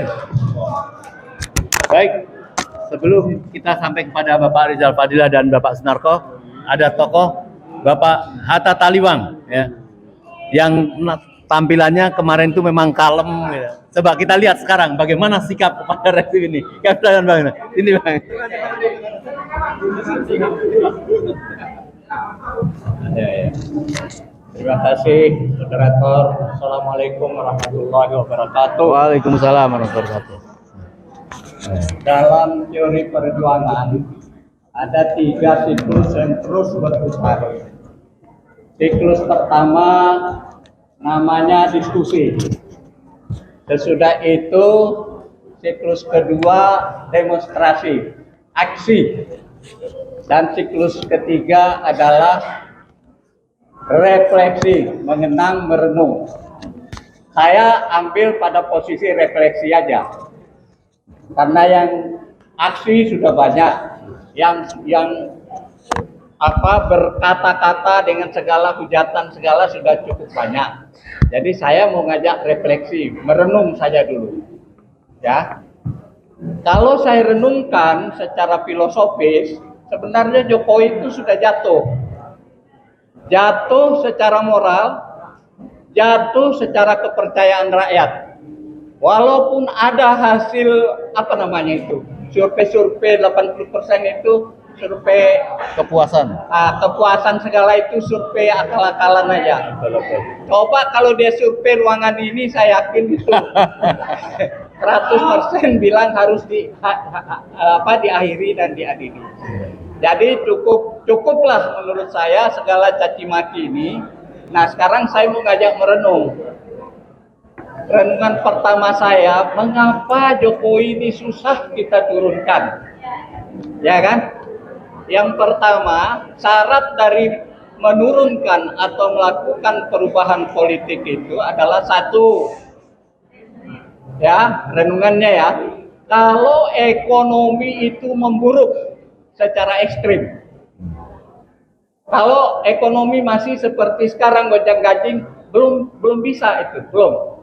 Kecuali sudah ekstrim, rakyat sudah banyak yang kelaparan seperti tahun 64-65, itu dengan sendirinya revolusi itu akan meletus. Itu syarat pertama. Syarat kedua adalah kalau di dalam kekuasaan itu ada gigit-gigitan serius.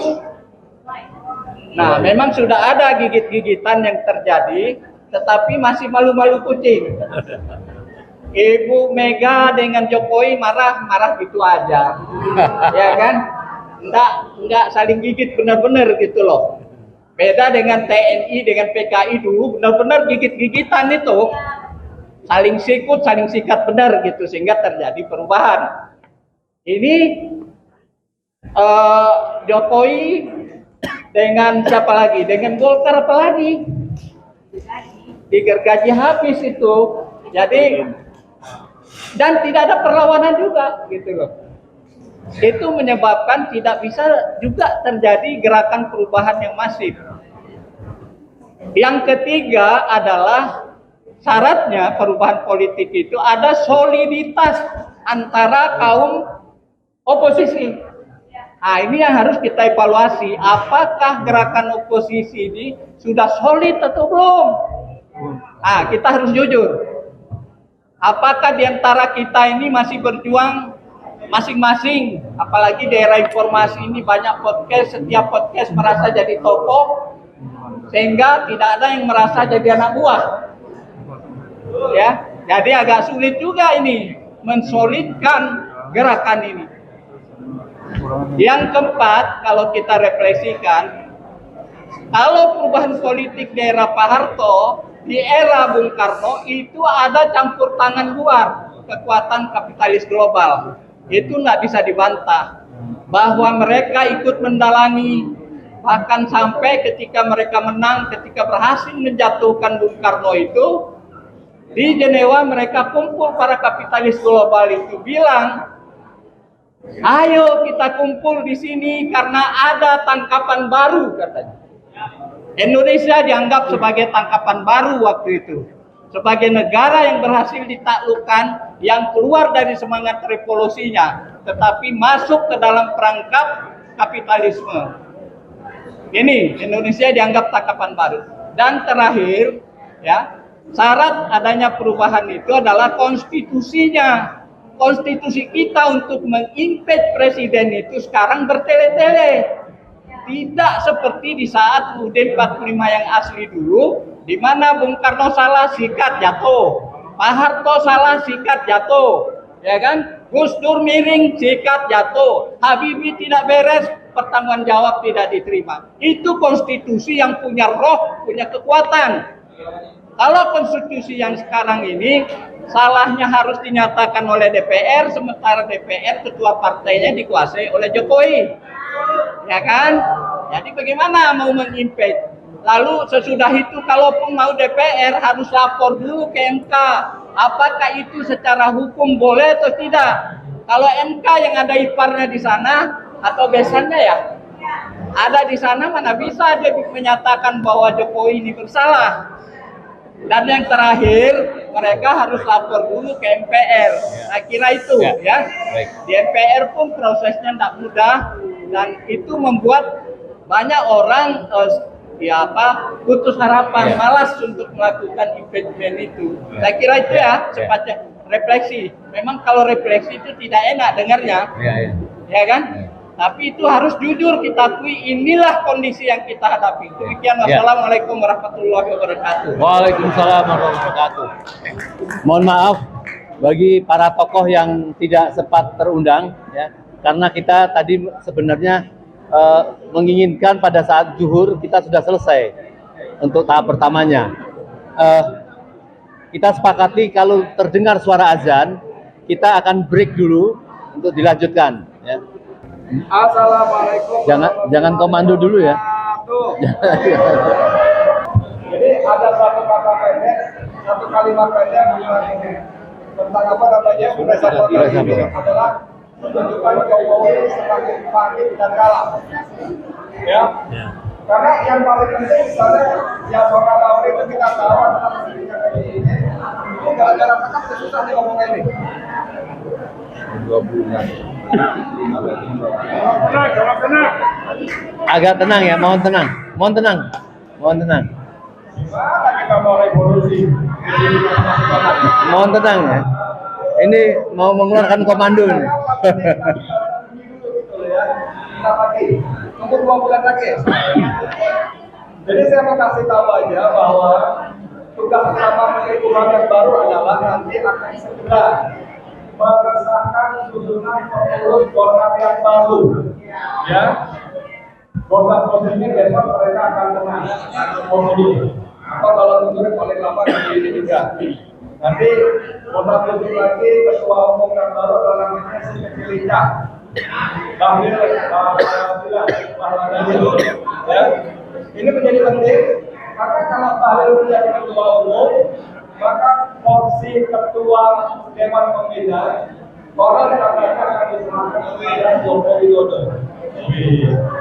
Padahal porsi ketua Dewan Pembina ini dulu selama 32 tahun full dipegang oleh Jenderal Soeharto sebagai presiden. Dan posisi ketua Dewan Pembina ini sangat sakti dan juga yang kurang lebih sekarang sama dengan posisi KMS, ketua Majelis Suro yang salah satu Dewan Pakar ada di sini. Partai Kedaulatan Sejahtera, keadilan nih, PKS ya, kita ganti PSK kan? Bahaya. Ini menjadi penting karena setelah Golkar akan target berikutnya adalah PKB. PKB kita sudah tahu juga tidak pergi dari Anies dan ada kemungkinan besar semua ini tetap akan digeser walaupun kasus Durian sudah tidak mempan lagi, nanti akan dicari lagi dan begitu hasil munaslup lagi maka akan disahkan lagi. Jadi sempurna sekali penguasaan Jokowi terhadap partai-partai. Kemudian posisi ESDM, energi sumber daya mineral ini adalah posisi yang kalau dulu kita jabat kerja namanya posisi basah. Mau rumah enak kerja di tempat basah. Bukan ESDM bukan tempat basah, tempat banjir kalau makin banyaknya air. Maka bisa tahu dari satu tambang saja bisa ratusan atau ribuan triliun tambang, ya. Bahkan bukan tambang dari satu konsesi tambang saja. Tambang nikel di lokasi di sini derajat itu sudah tidak ratusan triliun. Jadi kuat juga bahwa pemosisian Bahlil ini dalam rangka mengumpulkan logistik untuk memenangkan para calon kepala daerah yang akan terjadi pada 2024 November ini. Ini menjadi penting karena Jokowi harus betul-betul mengamankan posisi setelah lengser dengan cara memastikan para kepala daerah nanti yang menjadi orang-orang dia, menantunya, keponakannya, ajudannya, dan orang-orang di wilayahnya. Dan untuk itu banyak sekali dan untuk itulah Bahlil ada di posisi itu. Jadi apa yang saya mengatakan bahwa manusia satu ini betul-betul sudah menyiapkan segala sesuatunya supaya dia bisa soft landing sekaligus tetap bisa berkuasa. Nah, sekarang pertanyaannya saya nggak ingin ngomong Prabowo sebetulnya karena ada di belakang ini tokoh-tokoh yang sangat oposan terhadap Prabowo. Saya kira kita dari sini hanya semua tidak memilih Prabowo pada 2024 kemarin. Betul ya? Tapi paling sedikit cuma paling bisa berharap mudah-mudahan orang satu ini tidak seperti Joko Widodo. Ya. Menurut saya Jenderal Soeharto mengatakan saya tetap tidak mau mendukung Prabowo kecuali ada kecualinya memang dia buktikan bahwa dia tidak seperti Jokowi, bahwa dia akan tangkap gitu gimana Mas? Ada beberapa syarat ya. Baru setelah itu diangkatkan jadi saya bersedia jadi apa sih namanya Mas? Dia apa saya? siap dukung. Ya, jadi pionir, jangan cepat jadi pionir Prabowo sudah siap asal sama tadi, sama angkat dan jangan aja Jokowi dan sebagainya. Tapi di luar semua kita berharap bahwa Allah akan membentuk kali ini menyelamatkan Indonesia dari tangan-tangan Waalaikumsalam warahmatullahi wabarakatuh. Luar biasa ya, ngeri ya. Jadi bukan sedang memecah belah, tetapi sedang mengadu domba di tingkat elit ya, di tingkat atas. Dan bahkan yang khawatir kita akan diadu domba dengan para ulama-ulama kita, para ormas-ormas kita. Jadi satu-satunya jalan segera turunkan Jokowi dalam beberapa hari ini. Bapak Rizal Fadilah tentu akan mengungkap secara lengkap, kami silakan. Semua? Ya, honornya banyak ya.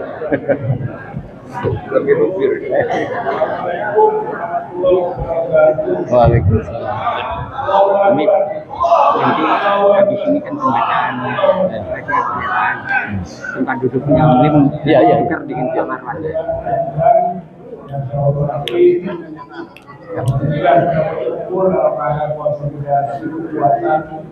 Masyarakat yang buatan umat, buatan rakyat untuk meluruskan, untuk memakmurkan, untuk memilihkan Jokowi dan mendorong untuk terjadinya segera penangkapan Jokowi sekaligus juga proses peradilan Jokowi dalam rangka mempertanggungjawabkan dosa-dosa politiknya terhadap masyarakat, rakyat dan umat.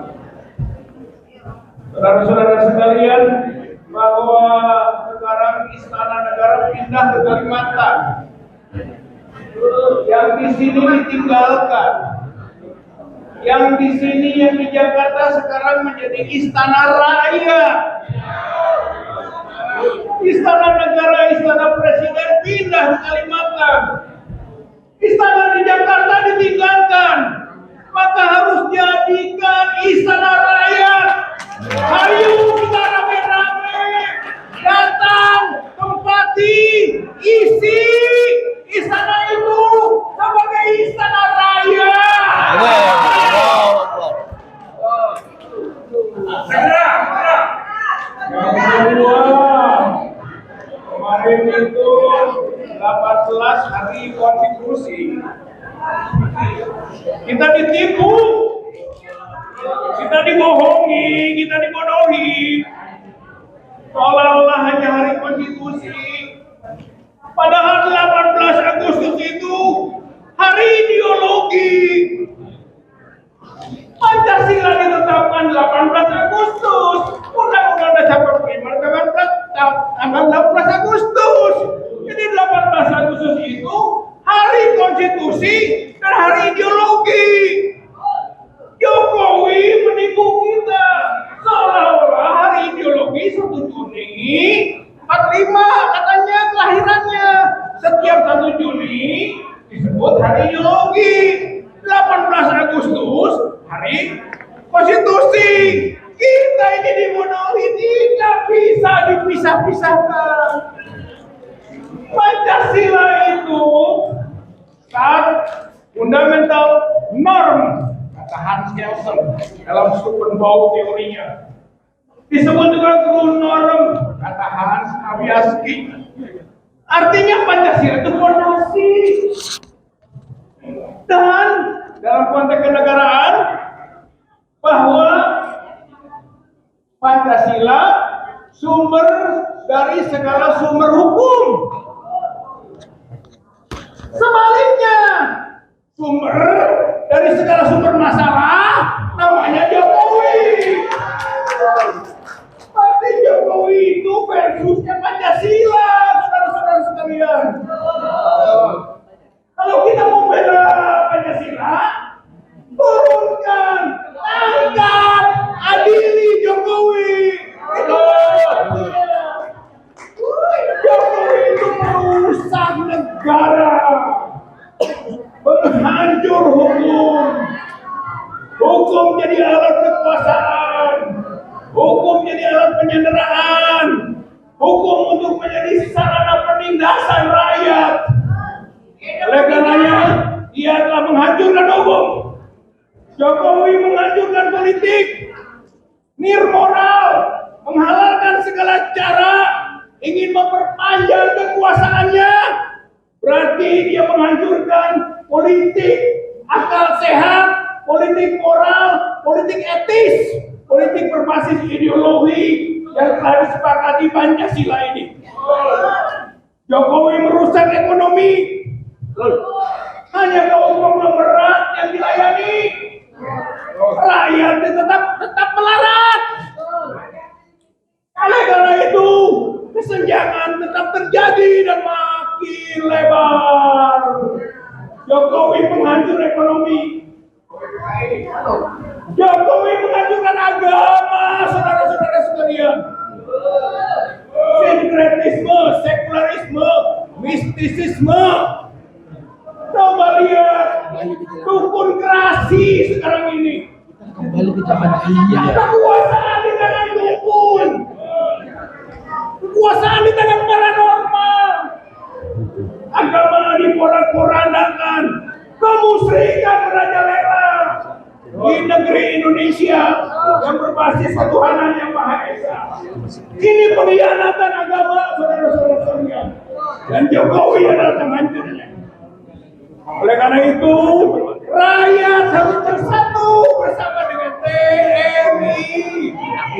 TNI jangan diam saja. TNI tentara rakyat, bukan tentara pejabat dan tentara konglomerat, bukan. TNI tentara pejuang, bukan tentara pecundang, tukang backing kelompok etnik tertentu. TNI itu tentara nasional, bukan tentara transnasional, bukan tentara primordial. Menjadi tadi pembela kelompok primordial tertentu. Cina, saudara-saudara sekalian, jangan jadi hanya pembela Cina. TNI harus kembali ke jati dirinya. Dan TNI adalah tentara profesional menurut jati diri undang-undang TNI. Oleh karena itu, jangan transaksional, jangan komersial, ayo profesional.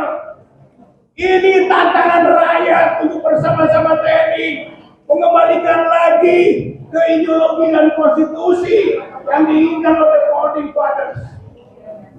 Nah, saudara-saudara sekalian, opsi yang pertama yang terdekat, ayo rame-rame kita turunkan Jokowi. Yang kedua, tangkap. Yang ketiga, adili dan sampai ke proses hukum. Dan kita yakin atas proses politiknya, Jokowi harus dihukum. Akhir, pengikut-pengikut Jokowi itu orang-orang bodoh, orang-orang terlaknat. Nah, nanti di akhirat dia merasa rugi dan menyesal. Baca Quran surat Ahzab 67-68. Wa qalu rabbana inna ata'na sadatana wa kubara'ana fa'adoluna sabila. Ya hai Allah, kami menjadi pengikut-pengikut setia pembesar-pembesar dan pemimpin-pemimpin kami, dan pemimpin pembesar itu menyesatkan kami. Ini penyesalan para pengikut nanti. Lalu Rabbana atihim difaid minal azab wal anhum lanan kabiro. Lalu si pengikut tadi mengadu kepada Allah, wahai Allah, berilah siksa 2 kali lipat, berlipat ganda para pemimpin itu, dan laknan kabiro, yaitu kutukan yang besar, laknat besar, pemimpin-pemimpin jahat tersebut. Rezim Jokowi ini memimpin jahat, saudara-saudara sekalian. Ya heran celaka, di dunia juga hanya sementara. Besok lusa jatuh dia, saudara-saudara sekalian. Kita akan dorong ke proses-proses yang semestinya. Tanggap, adili, insya Allah, Allah bersama kita.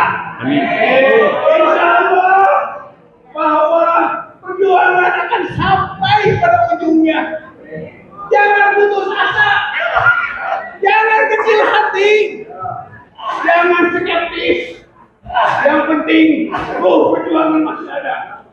Jalan terdekat, ayo jadikan istana negara menjadi istana rakyat. Begini juga sudah cukup. Apalagi ditambah jumlah yang lain. Awali, jadikan istana negara menjadi istana rakyat.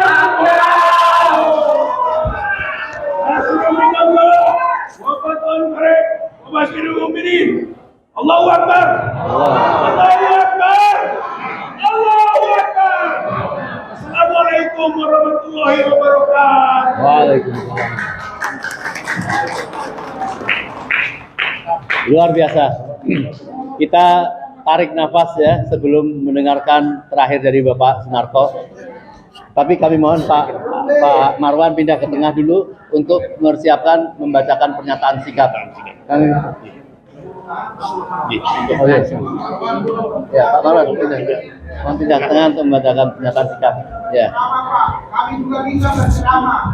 Jangan kita hari ini terus menongkrong Alim Muka Jokowi Bangkap dan adili Jokowi siapa? Siap. Itu yang kita butuhkan. Ya.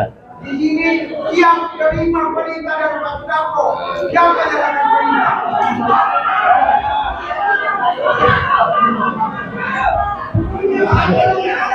Bukan Pak Sunarko.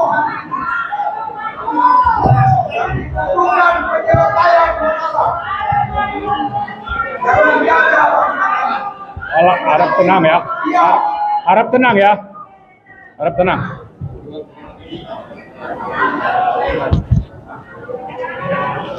Assalamualaikum warahmatullahi wabarakatuh. Selamat siang, salam sejahtera untuk kita semua. Acara kita sudah hampir selesai. Setelah pembacaan pernyataan sikap ini, acara akan kita tutup. Jadi mohon sabar sebentar. Untuk tenang, saya akan membacakan pernyataan sikap petisi 100 yang isinya ada 5 tuntutan. Jadi mohon bersabar dan harap tenang. Makasih. Saya bacakan pernyataan sikap petisi 100.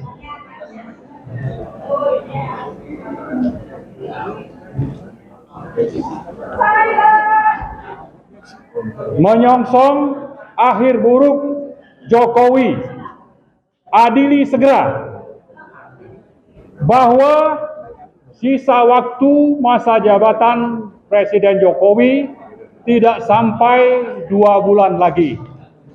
Ternyata bukannya melakukan pembenahan untuk mengakhiri masa jabatan dengan baik, Jokowi malah semakin bernafsu mewariskan kekuasaan kepada keluarga dan kroni guna mempertahankan kepentingan kekuasaan oligarki, sehingga tak henti membuat kebijakan syarat kegaduhan dan huru-hara politik. Bahwa huru-hara ini antara lain adalah merekayasa Gibran dan Kaisang menjadi wapres dan calon kepala daerah, memaksakan perpindahan IKN termasuk peringatan HUT RI ke-79 di IKN, merekayasa proyek-proyek swasta untuk mendapat predikat PSN seperti PIK dan BSD, menyandra PDIP, Nasdem, dan partai-partai lain, termasuk mengobrak-abrik Partai Golkar, serta mengancam partai dan tokoh politik lainnya guna memuluskan agenda politik oligarki. Nah, sebentar lagi kita, tadi sudah disampaikan Pak Edi, ada Mukernas atau Munas Golkar yang akan jadi ketua itu kemungkinan besar Bahlil atau Kaisang, dan ketua Dewan Kehormatannya mungkin Jokowi. Nah, untuk ini saya kira Prabowo dan Gerindra harus siap-siap karena suara Golkar itu lebih besar ya. Saya tidak tahu apakah ini akan dibiarkan oleh Gerindra ya. Mengakuisisi Golkar yang sudah begitu berpengalaman, saya kira sesuatu yang sangat mengerikan di dunia politik, tapi yang dicaplok itu diam saja. Dan Prabowo Gibran itu juga, atau Prabowo Gerindra itu hanya diam saja, saya kira tidak bisa seperti itu. Bahwa praktek korupsi, kolusi, nepotisme telah menjadi-jadi, sehingga terkesan menjadi peliharaan rezim Jokowi. Ratusan ribu triliun rupiah uang negara diduga dirampok tanpa rasa berdosa. Kejaksaan Agung dan KPK tampaknya tumpul menyeret orang-orang dekat Jokowi yang terlibat dalam tindak KKN uang rakyat ke meja hijau. Bahwa di samping tumpul terhadap kroni Jokowi, Kejaksaan Agung dan KPK juga menjalankan agenda politik penyanderaan terhadap partai-partai, pejabat-pejabat negara terpilah dan terpilih dalam rangka menjalankan agenda politik dan dominasi kekuasaan otoritatif Joko Widodo. Bahwa akhir masa jabatan Joko Widodo telah meninggalkan hutang negara lebih dari 8.800 triliun rupiah dibanding akhir masa jabatan SBY yang hutangnya itu hanya sekitar 2.600 triliun rupiah, maka warisan Jokowi ini akan menjadi beban dan penindasan terhadap rakyat dan bangsa Indonesia ke depan. Ketidakbecusan dan kegagalan mengelola ekonomi dan keuangan negara dalam hal ini harus mendapat sanksi yang setimpal. Bahwa partai politik yang telah dijinakkan dan dikuasai dengan sistem sandra nirmoral sudah tidak berfungsi sebagai penyalur aspirasi rakyat. Mereka semata hanya menjadi pendukung kepentingan pemerintah. Sistem pemilu proporsional telah menghasilkan anggota legislatif yang tidak kritis dan tidak berkualitas dan hanya berfungsi untuk memperkuat kekuasaan oligarki nepotis. Bahwa pidato kenegaraan Joko Widodo pada tanggal 16 Agustus 2024 lebih pada kegiatan rutin dan seremonial belaka, tidak bernilai dan tidak menampilkan pertanggungjawaban kerja, serta syarat pelanggaran konstitusi, undang-undang, dan peraturan yang berlaku. Sudah sepatutnya rakyat menilai pemerintahan Jokowi sangat bobrok dan sewenang-wenang dan hanya melayani kelompok oligark serta jauh dari menyejahterakan kehidupan rakyat. Atas dasar hal-hal tersebut di atas, maka petisi 100 menyatakan sikap sebagai berikut. Pertama, Joko Widodo dan rezimnya telah gagal menunaikan amanat untuk memimpin negara dengan benar, jujur, profesional, dan bertanggung jawab, sekaligus telah melanggar prinsip-prinsip moral Pancasila dan amanat konstitusi 1945. Daya rusak Jokowi atas bangsa dan rakyat Indonesia sudah sangat luar biasa. Karena itu, atas kegagalan ini, Jokowi harus secepatnya dihentikan atau dilengsarkan. Kedua, segera proses dan adili Jokowi ke hadapan hukum atas dugaan perbuatan melawan hukum dan dugaan KKN yang dilakukan sendiri-sendiri maupun bersama-sama. Kemudian yang ketiga, petisi 100 menuntut untuk terjadinya perubahan terhadap sistem pemilu menjadi sistem distrik sehingga terjadi penyederhanaan sistem kepartaian secara alamiah, menghasilkan anggota legislatif yang kritis dan berkualitas, serta dapat lebih memfungsikan partai politik sebagai penyalur aspirasi kepentingan rakyat dibanding aspirasi kepentingan oligarki. Keempat, mendesak TNI dan Polri lebih memihak rakyat dibanding cenderung memihak kepentingan penguasa Jokowi dan konglomerat.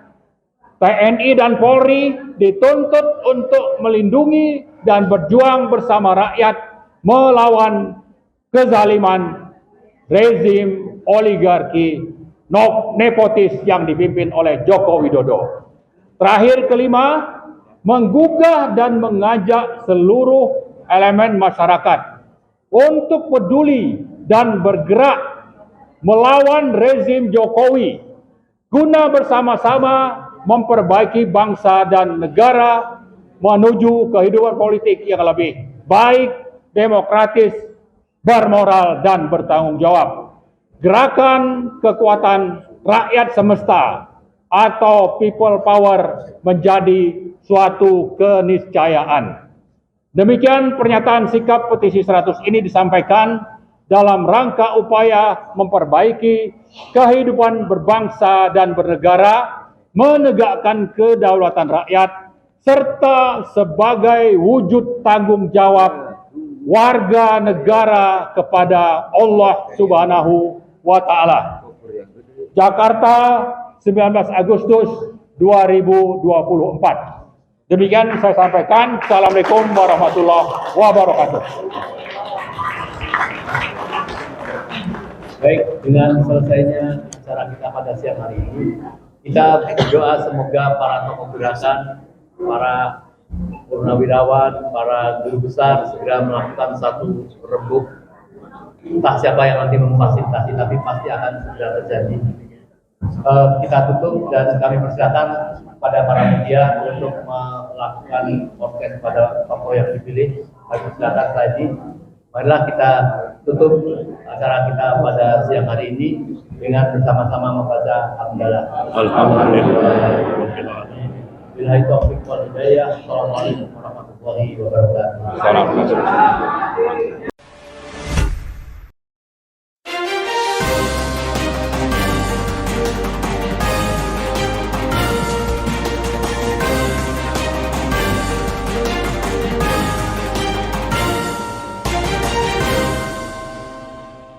One Kawan TV 1